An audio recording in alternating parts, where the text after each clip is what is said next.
के बारे में जानने वाले हैं, जो कि है बॉयल्स लॉ। ये गैस को समझाता है। तो और सबसे अच्छी बात ये है कि ये गैसेस और हमारे डेली लाइफ के एग्जांपल में हमें इजीली देखने को मिलता है। तो चलिए शुरू करते हैं आज की वीडियो को। सबसे पहले हम जानते हैं कि बॉयल्स लॉ आखिर है क्या। तो सिंपली बॉयल्स लॉ का मतलब होता है कि एक गैस में जितना भी नाइट्रोजन है, अगर वो कांस्टेंट है तो उसको मतलब वो अपोजिट प्रोपोर्शनल अगर करता है तो वो बॉयल्स लॉ कहलाता है। सिंपल शब्दों में, अगर प्रेशर कम तो वॉल्यूम ज्यादा, और अगर वॉल्यूम कम तो प्रेशर ज्यादा। सिंपल।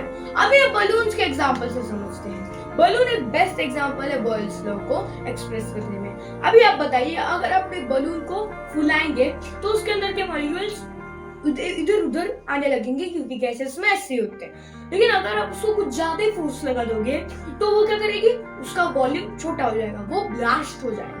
वहीं पर अगर आप एक बलून को बिना गांठ बांधे छोड़ देते हो तो उसका वॉल्यूम छोटा हो जाएगा और बलून अपने साइज डायनेस्टी में आने में फेल हो जाएगा। ऐसे देखने को मिलता है, फोर्स ज्यादा मतलब कि वॉल्यूम कम, और फोर्स कम मतलब कि वॉल्यूम ज्यादा।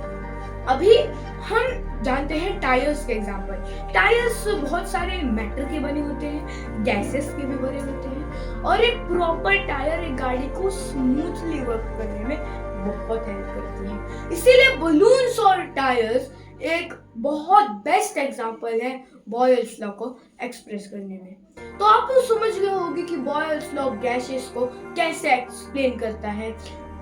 अगर फोर्स कम है, ज्यादा है तो वॉल्यूम कम है, और अगर फोर्स कम है तो वॉल्यूम ज्यादा है। फोर्स कम है, वॉल्यूम ज्यादा है, ये कैसे आपको देखने को मिलता है। आप एक बलून को एक बलून मशीन होता है, बलून फुलाने की एक मशीन होती है, उसमें डालते हो और आप ऐसे ऐसे करते हो तो उसमें थोड़ा सा फोर्स कम लगता है, और जो वॉल्यूम होता है बलून वो फूलने लगता है तो उसका वॉल्यूम ज्यादा होने लगता है। डिपेंड करता है आपकी कितनी स्ट्रेंथ है।